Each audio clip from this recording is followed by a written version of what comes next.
All right, welcome to Above the Noise podcast. Today's guest is Mr. Daniel Crabtree. He is the property assessor here in Grundy County. We might talk about a little bit about that.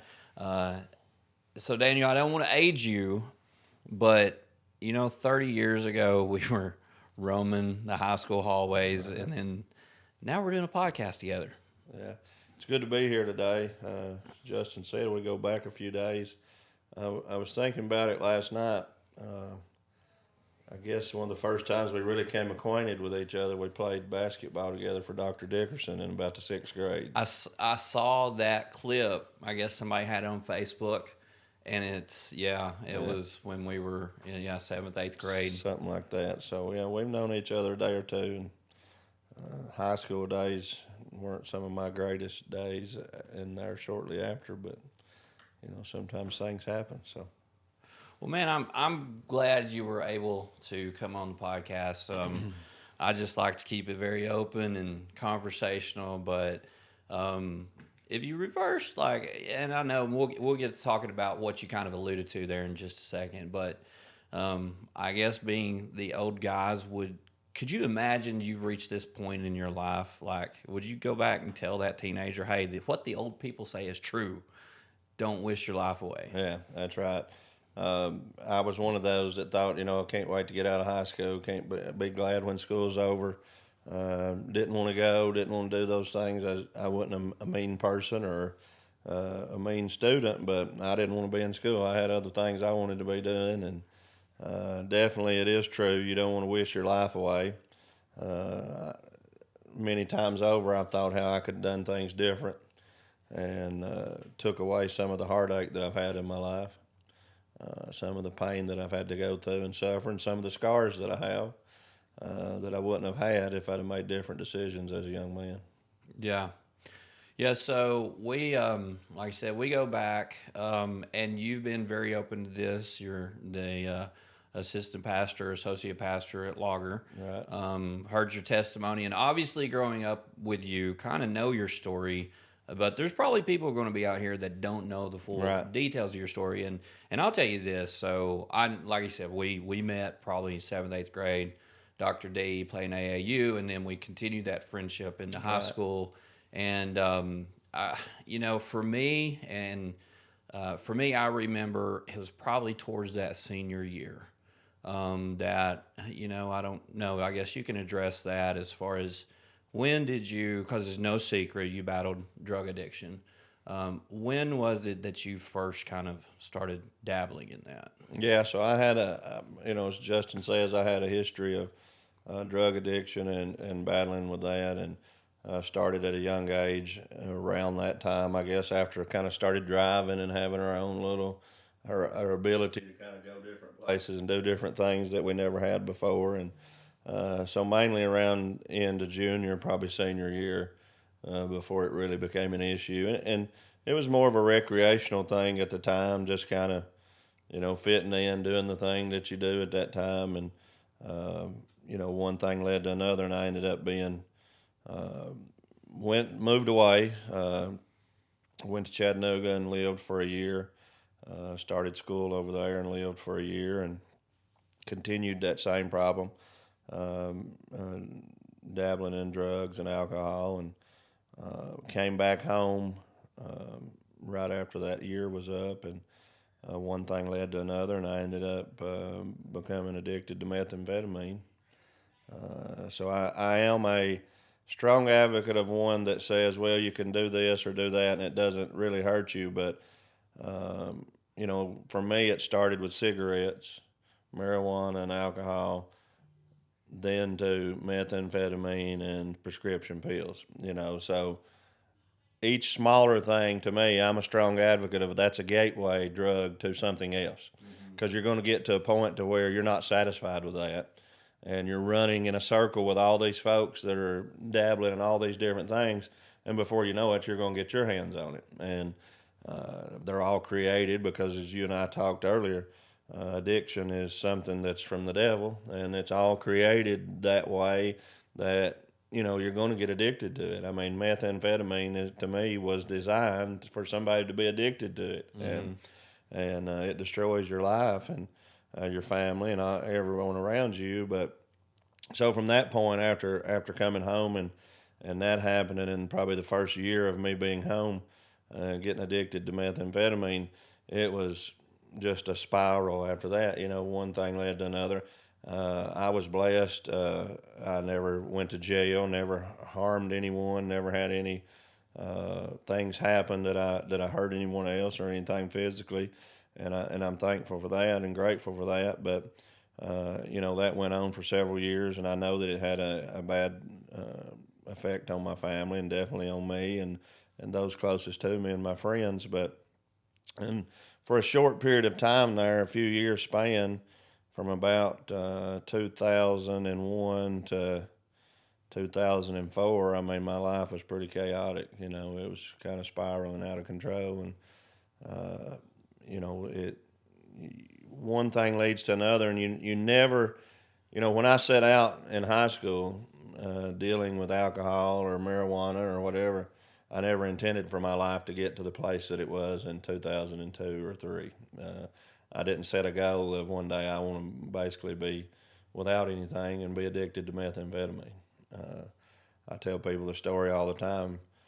Back in those days, everything wasn't computerized, and when they had to come around and physically read the meter on your house to charge you for your electricity, and many times they've knocked on my door to turn my electricity off because I couldn't even pay my light bill, and that's what drugs had done in my life. And in 2005, I had an accident where I lost my left eye, and I tell this story quite often and use it as part of my testimony. I said, God may have closed one eye, but he opened the other. Right.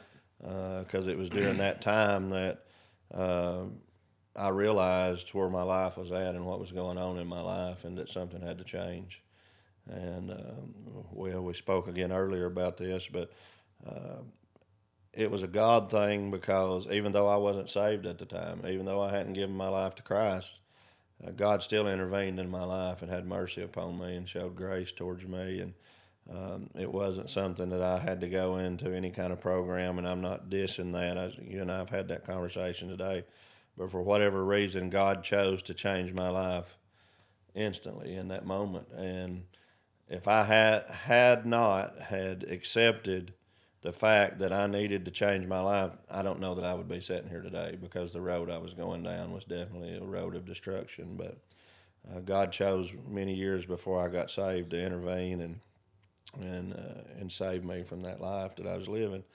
And thank God that he done that, because in 2006, I believe it was, shortly after all that, I went to work for the county, working through the county mayor's office, and shortly thereafter I was elected to be the mayor of Palmer, the community that I had run the roads and ravished the town for the Right. 5, 6, 7 years before. But a funny little tidbit of that, I told my mom when I was 4 or 5 years old that I was going to be the mayor of Palmer one day. That's funny.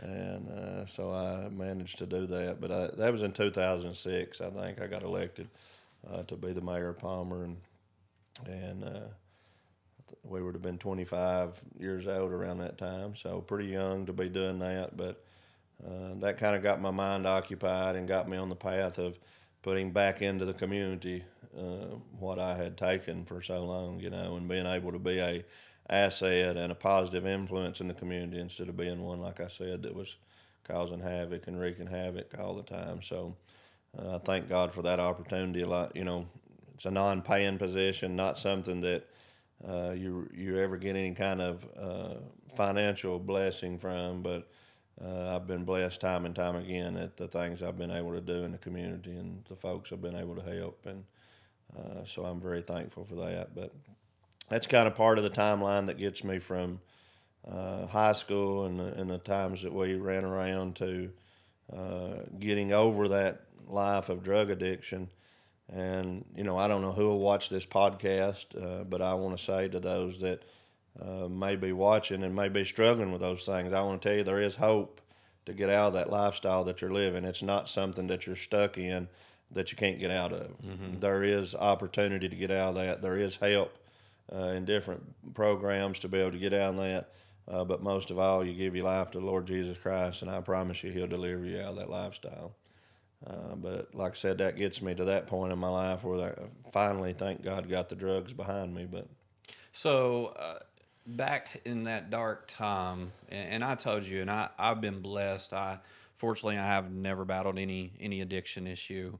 But did you think when you were in that state, did you think like your family was kind of oblivious to it? Because I think that's a lot of times, and especially when dealing with a teenager. I've got a teenager. Your daughter just graduated.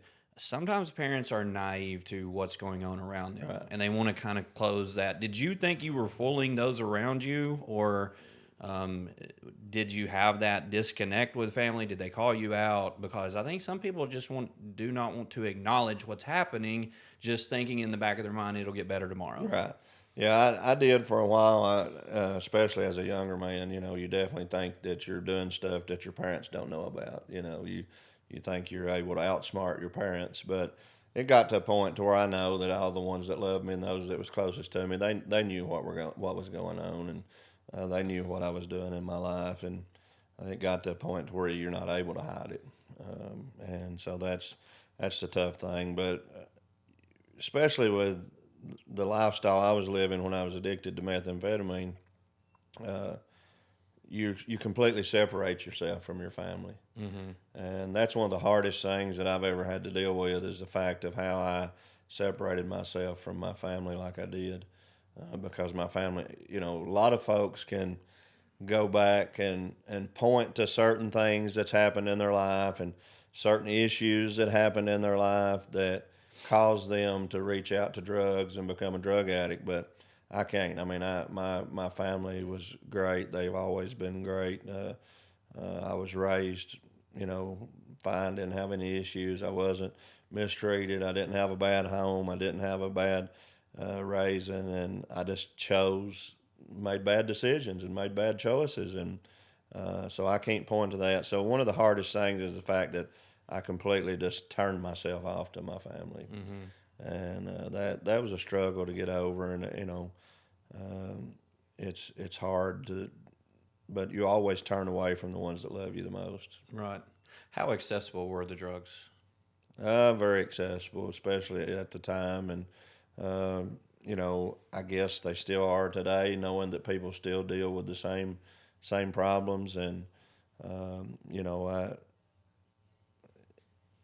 I'm thankful that I never had to steal or to harm anyone to get what I needed. I always was able to do that. But,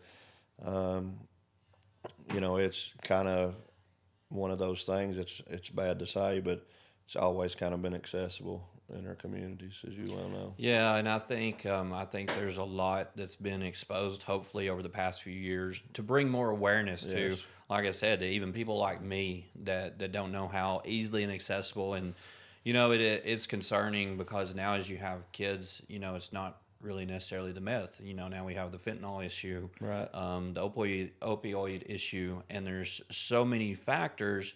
And it's funny when life becomes full circle and you feel like you're turning into your parents, and you want to protect them, right? I remember my dad would give me advice, and I was like, "This is the dumbest thing I've ever heard."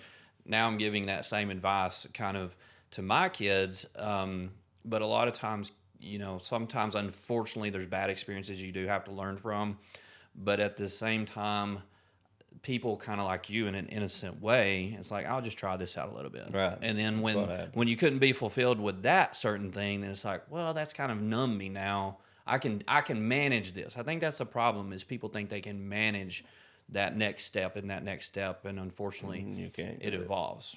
And another issue about accessibility that bothers me is the fact that you can go into certain places and stores and buy things that lead to addiction. I mean, you can be addicted to something that you can buy over the counter.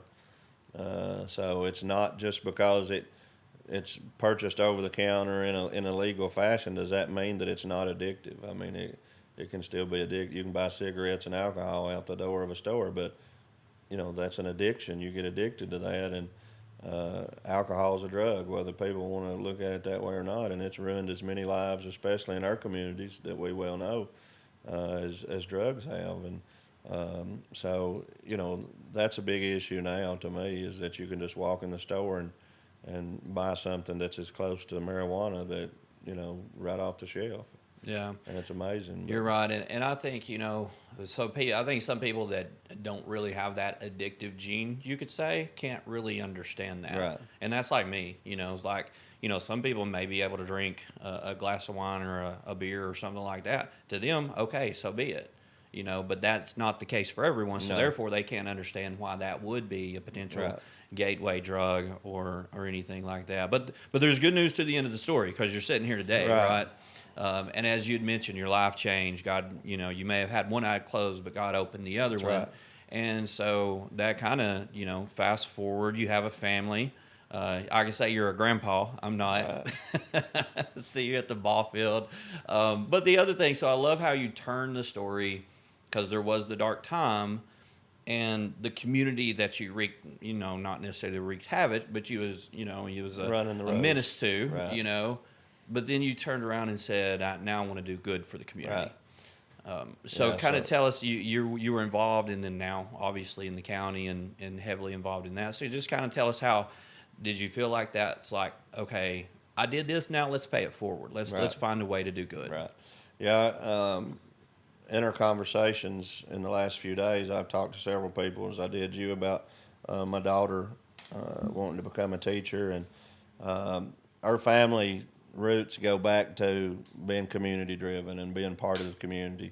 My grandpa was elected in 1978 and served as the road superintendent in Grundy County till 1990. So I grew up in that. I grew up jumping out of the car and nailing his picture up on a tree, because he was running for office. And so that was kind of part of my lifestyle growing up. So I always knew that I wanted to be involved in the community in some fashion. But once I was elected in Palmer, as you said, I wanted to see if I could give back to the community that I live in. And that just was one step that led on. And thankfully, in 2013, I gave my life to Christ. I got saved, and God changed every aspect of my life. Even though I wasn't a drug addict anymore, I still wasn't living life to the fullest and doing things to the best that I could.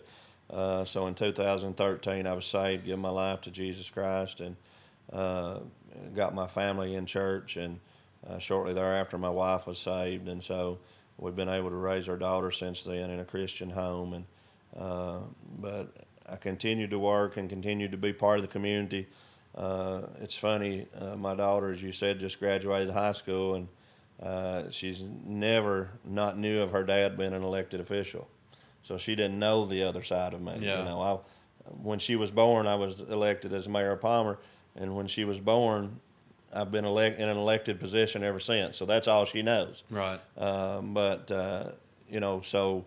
from 2013, after I got saved, we got heavily involved in the church, and again wanted to give back to our church family and our church community. And so in 2018, I began dealing with the fact that God was calling me to preach. And again, I never dreamed as a young man that I would be preaching. Let me say it this way. Before I started doing those things, I knew that I had the potential to do something good in life. Mm-hmm. But during that dark time of my life, I never dreamed that I would be a preacher one day, Yeah. or a pastor of a church one day, or in a position at the courthouse one day. And so I answered my call to preach, and it wasn't very long after that the church appointed me as the associate pastor. So it was one of those things, again, if you're going to fill this position, then you're going to get to work. So I began working for the Lord in that part of the ministry. But in 2020, I chose to, again, I had worked at the courthouse. I worked for the county mayor from 2005 or 6 to 2010. I worked for the 911 emergency system up here from 2010 to 2020. And so I got very acclimated and very familiar with the county as a whole, as far as traveling the county and being around in the county. And so when I found out that the position of the property assessor was going to be coming open after the job I had done with the 911, and I missed the fact that in 2014 I was elected as a commissioner for our second district. So the first meeting we had in 2014, my fellow commissioners voted me as chairman of the commission that night. So the entire time from 14 to 20, I served as chairman of the Grundy County Commission. So I had learned all the aspects of county government, the way the budget operated, where the funding came from, what the funding went to, all the process of that. And then with my other job in 2020, I decided that I wanted to run for the office of property assessor. And lo and behold, that was the year of COVID. Yeah. So running for office was different than it had ever been before. And so in that, I had a successful campaign. I'll tell this story. Our pastor, Brother Matthew, he preaches a message about Joseph's corn. I don't know if you've ever been able to hear that or not. I don't know if I somewhat vaguely. But he'll have a paper sack full of corn, of kernels of corn, and he'll just pitch it out, And so, and the election was in August of 2020. I was standing in Plainview at the Plainview Community Center. That's on election day. And I was walking up and down the side of the road, just kind of pacing and praying. It was getting closer to the polls closing, very anxious, and I was just pacing back and forth. And I was looking down at the ground, and I stopped, and there was 2 kernels of corn between my feet. So I looked all the way around me. There wasn't any anywhere else. Yeah.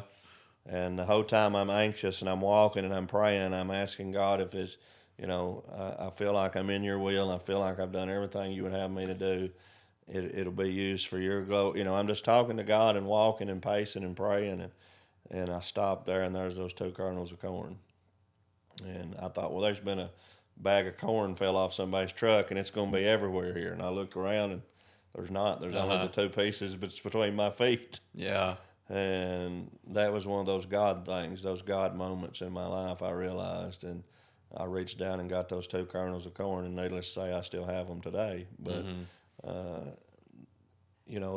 that's just the way God has moved in my life and blessed me in my life, even in the times of, I guess, being anxious and uneasy about things. God always comes through and shows us some way, that everything's going to be okay. And I was able to be successful in my campaign, so I've served in that position as assessor of property since 2020. Been some up and downs, as you well know, being in the position that you're in. Shortly after 2020, the real estate market went out of sight. Crazy. And so it's been a challenge in that position as property assessor. Things had been the same for so long in Grundy County. We were so used to buying a 1,500 square foot home for $130,000. That was the normal. I mean, that you and I growing up, we knew one day we'd buy a house and that's how much it would cost. Yeah, right. Because that was the normal in Grundy County. And all of a sudden now in 21, it began to change. Late 20, early 21, it began to change. And so it's been a difficult process for me taking office, and then all of a sudden all that happening, because it's been one of the most treacherous times in real estate assessments in the state of Tennessee. In many everywhere. Years, Not all just across Grundy, the country, yeah. and then in Tennessee in particular. But I read an article yesterday. I think Tennessee's number 6 on the list of states where people want to move to now, and maybe in 21 or 22, it's probably even closer to the top 2 or 3. So that's driven the market, and there's a hard place to be there, because you got locals and people that's not sold their house. They've lived in their house for 50 years, and they don't understand that the way the law is in Tennessee, the law requires that values change with the market. And it's not like some other states. You build a new house and to flip it and turn around and sell it, and you sell it for $400,000, I can't come out and just assess your house for $400,000. I have to assess it based on the standards that the law allows, but our figures are based on what the current market values are. So it's a difficult place to be in. Right now, in the year 2026, we're in what's called reappraisal. We was on a 6-year reappraisal cycle. So this is your first since you've been in reappraisal? Yeah, first reappraisal. Fun times this year, huh? So 2020 was reappraisal year, and 26 is reappraisal year. Miss Joanne Childers completed the reappraisal before I took office. So, and again, that was before, when she completed reappraisal in 2020, that was before the market went through the roof. So her numbers were correct. Everything was the same. Then all of a sudden it takes off and goes through the roof. And now the state looks at my numbers and they're way behind. So the way it happens, and people don't understand, is all the values are then determined from current market values. So they take warranty deed sales that are good sales that we've qualified throughout those years, and that's what determines the market value. So needless to say, a cookie cutter home in Grundy County right now, 1,500 square foot cookie cutter home, is $235,000. And that's kind of on the low end. That is. From what I see. That's your assessment. That's base, cookie cutter home, everything from there goes up. Right. So everything you do in addition to a base cookie cutter, you put, granite countertops, then so, and that base cookie cutter in 2020 was probably 120, 130. I can't remember the number right off my head. I imagine so. So it's, it's changed. It's been difficult. It's going to be difficult for the next few months, even more, because new assessments are going to come out. And but the good thing about it, and I hate to get caught up on assessment rules, but the good thing about it, and people don't understand, when assessments go up in a reappraisal, state law says that the tax rate has to go down. That's what I was going to ask you, because I'd heard that before, because I'd experienced it in Nashville. Same thing. The boom happened. Somebody had a $200,000 and it reappraised for $400,000. But there's a state law that doesn't just allow them to double your taxes in that time. Right. So certified tax rate then will come down, and once the certified tax rate comes down, it's applied to that new rate. And I'm the first one to tell folks, I'm not going to sit here and tell you that nobody in Grundy County's taxes are going to change. I'm not going to tell you that, because each, reappraisal, the way it happens in communities. It happens in areas, I should say. So Monteagle's market is definitely different than Palmer's market. Tracy Cities is different than Altamont's. Grootly Loggers is different than Burspah Springs. Comont's different than Pelham. So all those real estate markets are different. Mm-hmm. So every appraisal didn't change exactly the same. Just because yours went up 10%, that don't mean mine changed 10%. Right. So I'm the first one to tell people, your taxes are not going to go up. No, I'm not going to tell you that, because I don't know the answer until we look at it individually. Across the board, the tax rate is set so that Grundy County will not receive more tax dollars than they received last year off of those assessments, because that's what the law says in Tennessee. So the tax rate, so if, let's say your appraisal went up 30%, but the tax rate went down 25%. So you got a 5% change in your taxes. And so that's the difficult thing to understand. Does it ever, so once you do the reappraisal, does that tax rate gradually go up year after year? Only if the county commission chooses to increase the tax rate. So once the State Board of Equalization gives me a certified tax rate this year, it'll stay the same until reappraisal next time, unless the Grundy County Commission chooses to increase that because they want to raise taxes. And they haven't done that since 2013, maybe. So yeah. You know what's the funny thing, though, is because, yes, you have locals. We've lived here all of our life. We understand it. But I get to experience a lot different from all across the country. And I'll give you an example. If I've got somebody that's moving from Illinois, I had this conversation. I'm like, what's your home worth? And they're like, 450, 500,000. And I'm like, okay. And we're going through it, and they're like, taxes are killing me. And I'm like, well, what's your property taxes? They're like, 12 to 15,000. I'm like, 12 to 15,000 a year?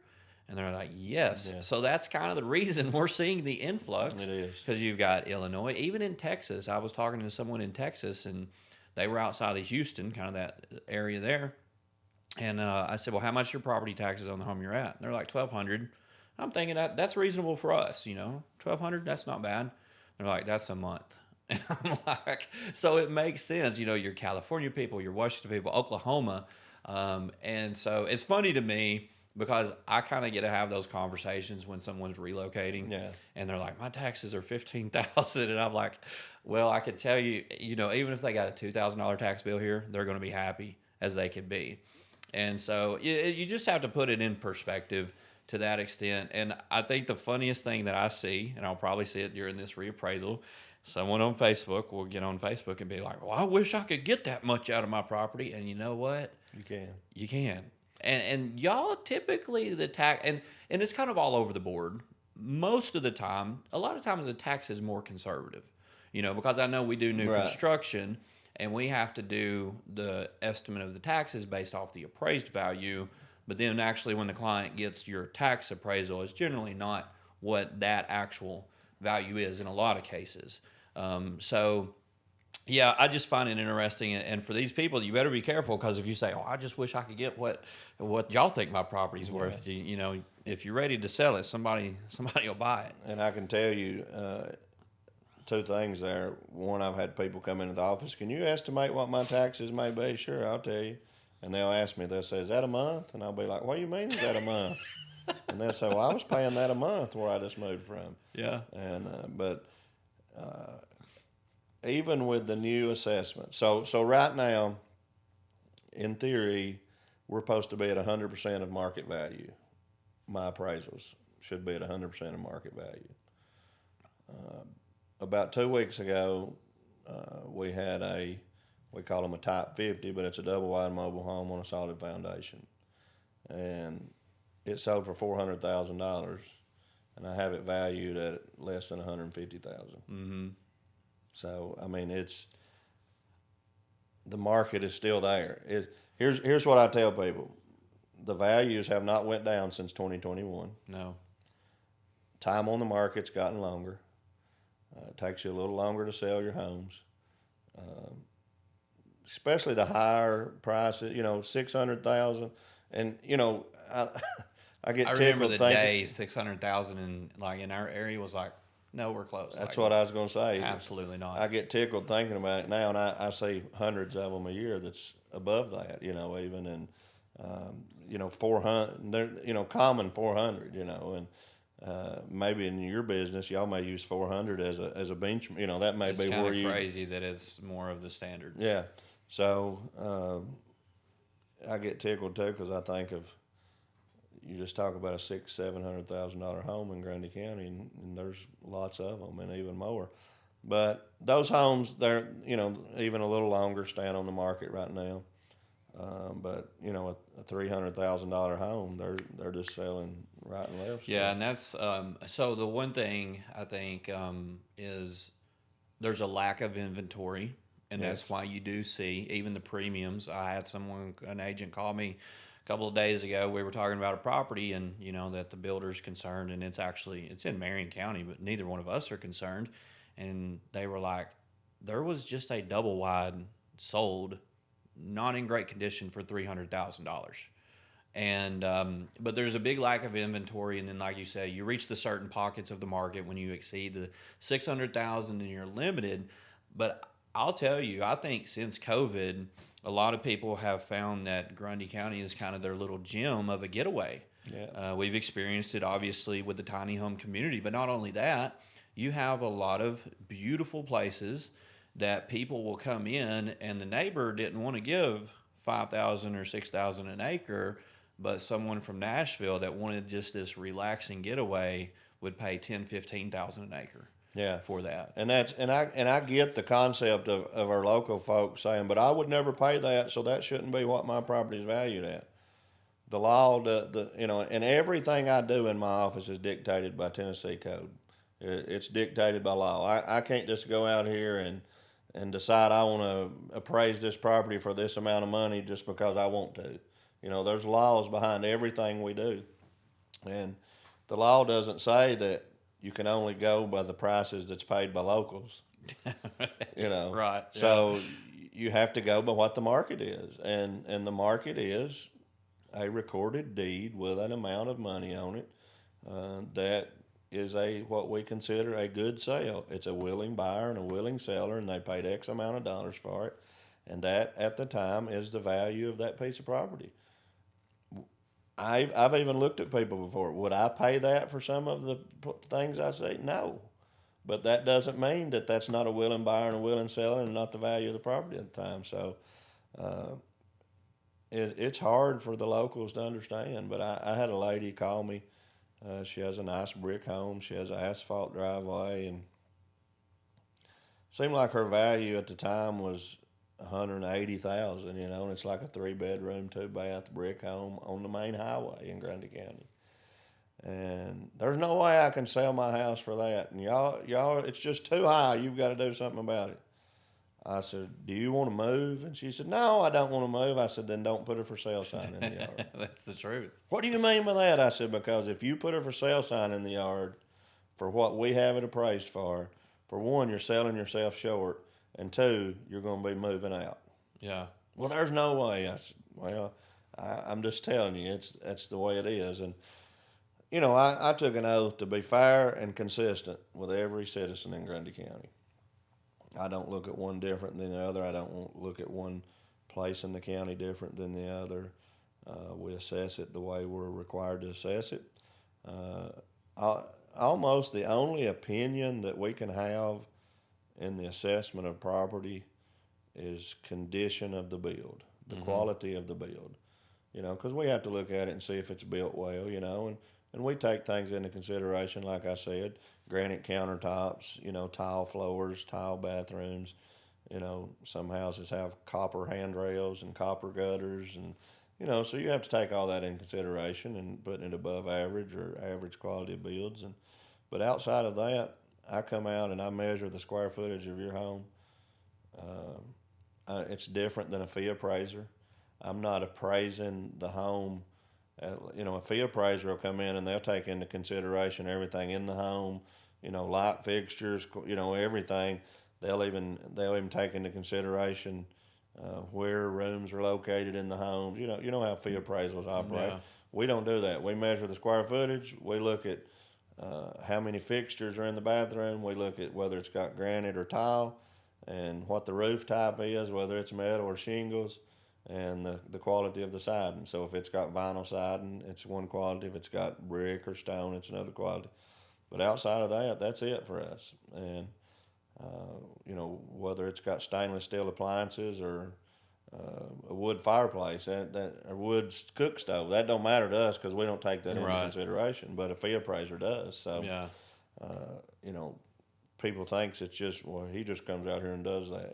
No, you can't do that way. Yeah. Now, doesn't someone, if they feel like your assessment isn't correct, aren't they able to come back and I guess not argue it, but they can come back and I encourage request for reconsideration? I encourage people, especially if they think it's incorrect. I bet how many times, because I can't imagine, if they go out, like you said, and get a fee appraiser to come in thinking I'm going to use this to go down to the county's office and get this changed, I would be very surprised how many times they almost waste their money because now they've got a fee appraisal that's more than what and they are very few times. It's isolated situations that a fee appraiser will, but again, the fee appraiser's looking at more stuff than we are. Plus, they're looking at the same market we're looking at. So,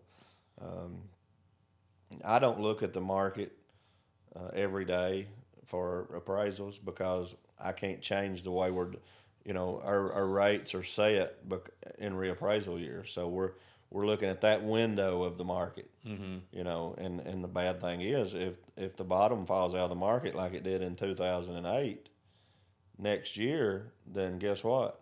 My appraisals are not going to be correct. Right. And guess when they get corrected again? 5 years. Right. Because I did change from a 6-year reappraisal cycle to a 5-year because I wanted to shorten that window.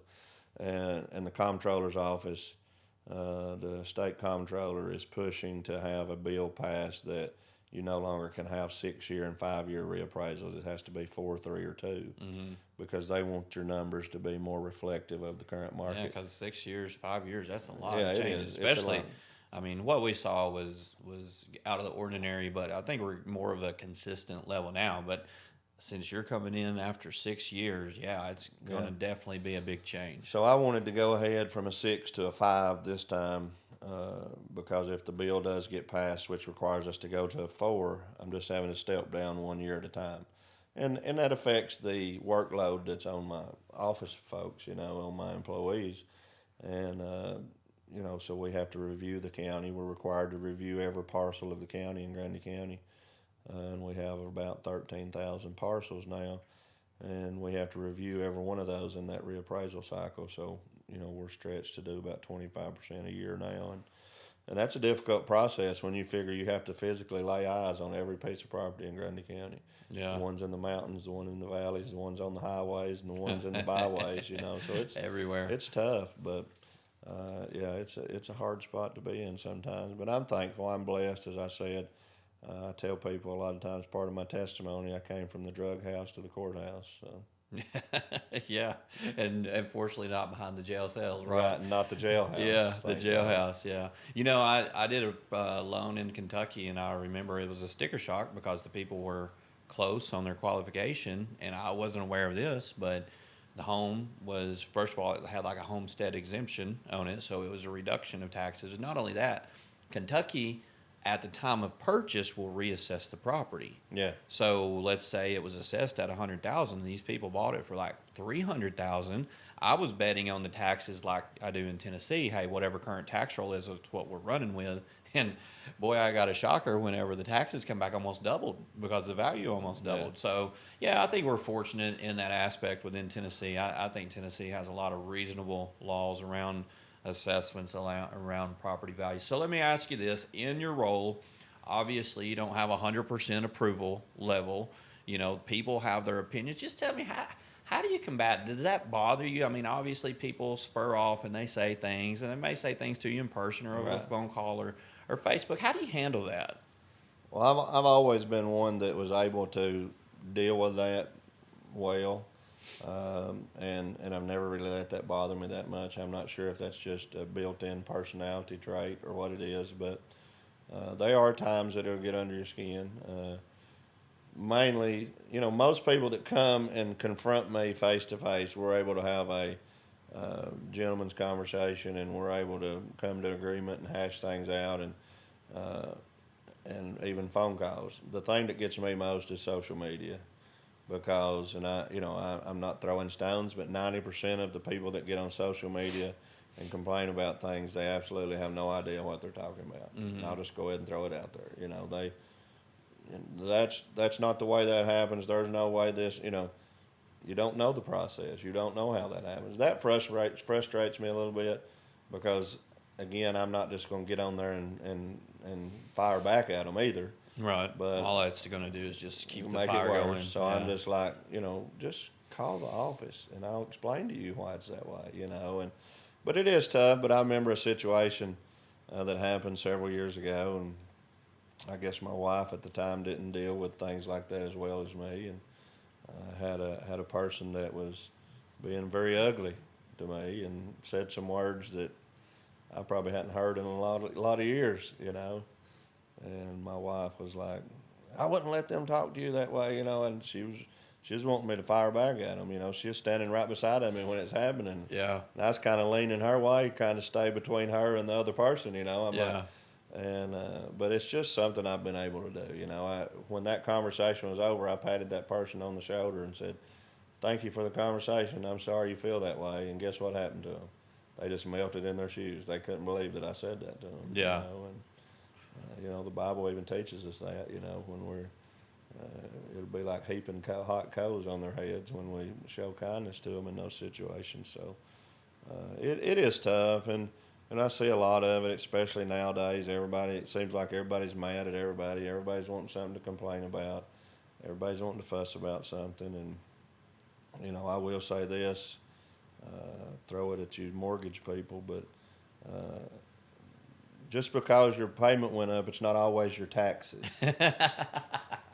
Check your insurance bill first.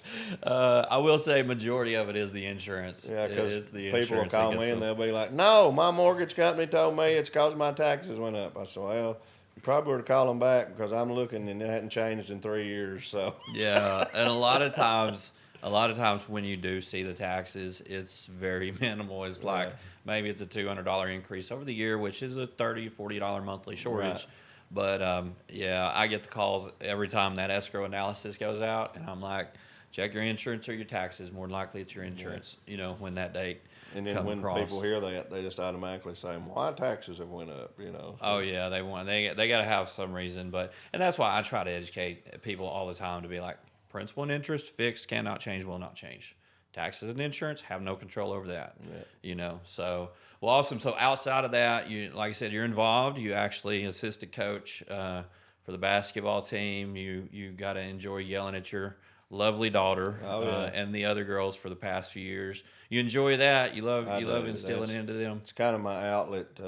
I started coaching at Palmer Elementary School before my daughter played. I actually got to coach my brother Brady when he was in 7th grade, so that's how far back I go.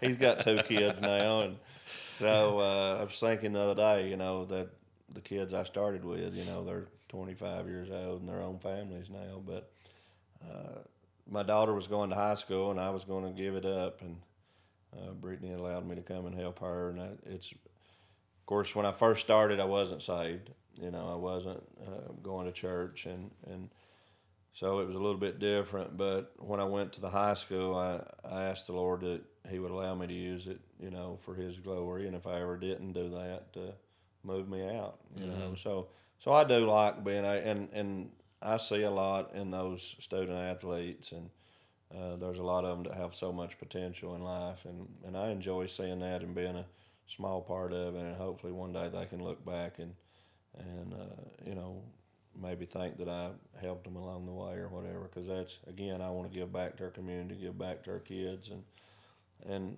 I guess in a way I can see a little bit of myself, and I can see that if maybe I feel like they're headed down the wrong path or something, I can maybe nudge them a little bit in the other direction, and by being there, it's not just the girls that I deal with. You know, I get to be close to the boys that play, and by, you know, every program when you're there. So again, I can kind of nudge them if I need to, or I feel the need to, you know, and always let them know that, hey, just because mom and daddy or coach ain't watching, there's always some of us out there that may be watching too. Yeah. So don't forget, you know. Right. So it's good. I love being part of that and being part of the kids, and I love basketball. As you know, you and I both love sports, and we get to a point where we're not able to do it anymore. So it's my way of still being involved, and I never dreamed when I started that I'd be able to coach at the high school level, you know, and so it's an honor, and I love being able to be part of it. My daughter and I, it's something we are able to do together, and even though she's graduated, we talk about basketball all the time. I mean, I've heard my phone buzz sitting here, and I'll probably look on it, and it'll be a text from her of somebody that's visiting Knoxville this weekend. Boy, they got a long way to go, don't they? She's probably sent me a screenshot of somebody in the portal that's visiting Knoxville, you know. So we talk about it a lot. We went to Murfreesboro and watched state tournament games, and so it's something we're able to enjoy together, and it's a pleasure to do that. I'm blessed with great kids and grandkids, and as you said, we're the same age, and you got a kid and I got a grandkid that plays on the same team. So people always says there's no the numbers don't add up. Yeah, I know. But I was blessed when my wife and I got together. She had two older daughters, and so I actually have a junior. Javen's a junior now, so I was asking my wife on the way to work this morning. I said, "Is he a junior, going to be a senior next year?" And she said, "Yeah." So I have a daughter that's a freshman in college and a grandson that's a junior in high school. So people's like, "There's no way the numbers don't add up." I know, right? But I was blessed with grandkids that I've been able to physically enjoy because I'm still young and I get to go to the ball games. Even though my kid's not playing, I'm hanging out with you guys, and you know we're still there together and being part of things. And So it's a blessing. I'm thankful. That's, God's been, Justin, I'll say this. God's been good to me, even though I ventured off the wrong path at one time. It's definitely a example of how God can change your life. God can put you on the right path, and if you'll give to God what's rightly His, I can promise you that God will bless you more than you ever deserve. yeah, and that's so great. Let me ask you this because we talked about this at lunch. You were in that situation, and God has put you to where you're at now. What would you tell maybe the person that's listening? Maybe they know someone who is in that deep state because you and I talked about it. I think there's special people out there, Right. even if it's not us, maybe we can connect with that person that knows how to reach them. Yeah.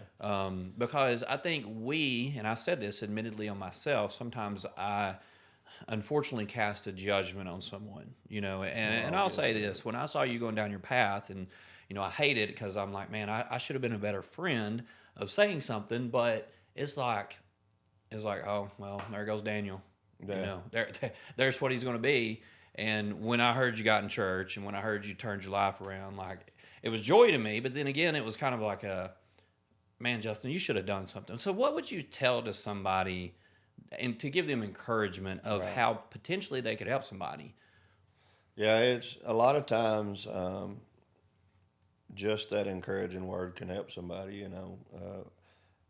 Don't feel bad because I'm not sure what you would have told me at that time would have made a difference, but it might have helped you to say, well, at least I tried. Yeah, right, But right. there are folks in our community now that have dedicated a lot of their adult life to trying to see people out of that cycle. And you and I talked about Pastor Tyler earlier, Pastor Jonathan Lane, and those that are involved with Highland Recovery and that church, and they're very, very active in our community trying to address the drug problem. And it's not just those folks. There's folks all across the community, but there's different places you can go and reach out to. You're welcome to reach out to me. You can always find me there at the courthouse or get in touch with me. If it's somebody in your family, I'll gladly go talk to them and try to reach out to them. And I know other people in the community that's willing to do that also. And but I encourage you not to just stand by, as you said earlier, and say, well, that's just the way they're headed. That's just what's going to happen. And sometimes our families are the hardest ones that we can deal with. Right. So allow somebody from the outside to reach in and maybe try to show them the right way. And there's places they can go. A lot of people didn't have the opportunity that I did, and Brother Tyler and I have talked about this. A lot of people can't just stop doing things like God blessed me with, and they do need some assistance. And you and I talked about it at lunch. Some people's history and some people's past, they didn't grow up with families like we do. Right. They don't have loving families and caring families, and they've not been taught how to even function in life. So they got to be reprogrammed. They've got to be, they've got to be shown how to live life. And so sometimes it takes that. And I don't ever want to see anyone have to go to jail or end up in a bad situation or anything like that before they want to get help. So reach out. Don't be afraid to reach out. There's so many organizations. I don't even want to begin. I mentioned Brother Tyler because you and I talked about him at lunch and about that program, but there's so many people in the county. If I begin trying to name them and the programs, just reach out. Ask for help. It's nothing to be ashamed of because we've been there. We've done that. We've walked in those shoes. And again, the greatest thing I can tell you is to give your life to Christ, and that's the first step in the right direction that I encourage anyone to do. Mm-hmm. And but from there, sometimes folks still need help, and we all need discipled. Right. And even in that situation, just because you got saved, you can't just say, well, John Doe got saved and his life's changed now, and you walk off and leave him. Guess what? He's going to end up going down the same path again. because sometimes it takes us every now and then to bump into them and turn them back onto the right road to keep them going. And so I encourage folks to reach out and ask for help, and don't just look at somebody and think, well, that's just the path they're headed down and there's nothing I can do about it and I'm just going to let it go. Reach out, ask for help. Just pick up the phone and give us a call, and I may not be able to help you, but I'll find somebody that can. Yeah, that's great. All right, so we'll close here. A couple just quick rapid fire type questions I like to ask. First one I like to ask, and a pretty common answer on it, but you give me your answer. If you were sitting down to go to dinner with someone, past, present, dead, alive, who would that person be you'd want to sit down with? That's an interesting question. I guess if we can go back anywhere, anytime, it would be Paul out of the Bible. Yeah. Yeah. One of my favorite books is Romans, and as we know, Paul was involved in most of the New Testament. So, in his transformation and the life he lived, I feel like I have a lot in common with him. As I said, going from somebody that was wreaking havoc to somebody that was trying to do good, and I would say that would be my answer. Yeah. Well, one day you'll get to ask him some of those questions, right? I'll ask him some of them too. I'm gonna say, hey, buddy, I know how it felt. Yeah. But that would be an answer, and somebody more modern, I guess you would say. I always kind of had a thing for John F. Kennedy. Being in politics and things. I think he was a super intelligent man that was far beyond his time at the moment, and the way he believed and the way we believe now was actually kind of probably a lot in common as far as political, even though he was with a party that believes completely, I'm not getting into politics, but he was beyond his party at the time. Right. So, that'd be a neat conversation to have, I believe. No, I'm sure. So hop in your car or whatever. What do you got going on, whether it's music, podcast, or are you just driving in silence? Sometimes I find myself doing that, and it's the best drive I've ever had. But Yeah. what would be on your... I drive in silence a lot when I'm by myself, but usually got a USB that's playing some type of gospel music, something of a group that we've heard, that we've been around, and we've bought their USB or whatever, and that's typically what's playing in most of our cars. And if it's my wife and daughter, then we're usually singing along with them, as we're driving down the road. So, but if I'm by myself, a lot of times I'm driving just in quiet and, talking to the Lord and praying and just thinking about things in my mind. Yeah. I know. I would have never told you as the 16-year-old that had the subwoofer and listened to all kinds of things, that sometimes my best drives are with no radio. And I'll drive 30, 45 minutes and realize that I hadn't had a radio. Yeah. Or it's either that I'm listening to some type of news or podcast. Right. Now, I remember riding with my papa, and he would have it on some news something, and I'm like, this has got to be the worst thing ever. Yeah. Only to life come full circle. So what about bucket list items? Do you have anything on your bucket list that you'd like to check off? I'd like to go out west and travel. My wife people knows us know we like to camp, so we have a travel trailer and we like to camp. So I'd like to take a camping trip out west, kind of make a circle one day, and one of those couple week trips where you camp at different places. Yeah. And it's kind of a bucket list trip for us that I would love to do. Bucket list as far as a specific event is, sitting on the sidelines in like a Final Four moment or something. That'd be cool. Sit in the white seats on the sidelines, and see the game, or something even as close to maybe in Knoxville, but something like that, simple. But our bucket list trip is maybe going out west, seeing all the country out west. Gotcha. So we'll close with this question. You've had a lot of life experiences through the way. Obviously God's got a plan for us all, even though you went through that time in your life, He brought you out. But if Daniel could go back to the 15-year-old, and this is maybe I doubt any 15-year-olds are still tuned in at this moment, but if there are, and tell that 15-year-old something, what would Daniel of today go back and tell the 15-year-old Daniel? Yeah. Don't underestimate yourself and set your goals high. even though things around you may be going in a certain direction, choose your path. Do God, as you said, God has a plan for all of us. So seek that out. Don't just go with the flow. Don't just go with the crowd. That's what I did, and allow yourself to get mixed up in those things. Set your goals high. God created us in His image. Don't set low standards. Set high standards. Set your goals high, and there is enough good people around that can support these young folks to help them achieve those goals. And your wife being one of them. I see her help kids, but set high goals. The people are there. They'll help you to meet those goals, but don't sell yourself short. I think I sold myself short. I think that's great advice, because a lot of people, they want to use the excuses.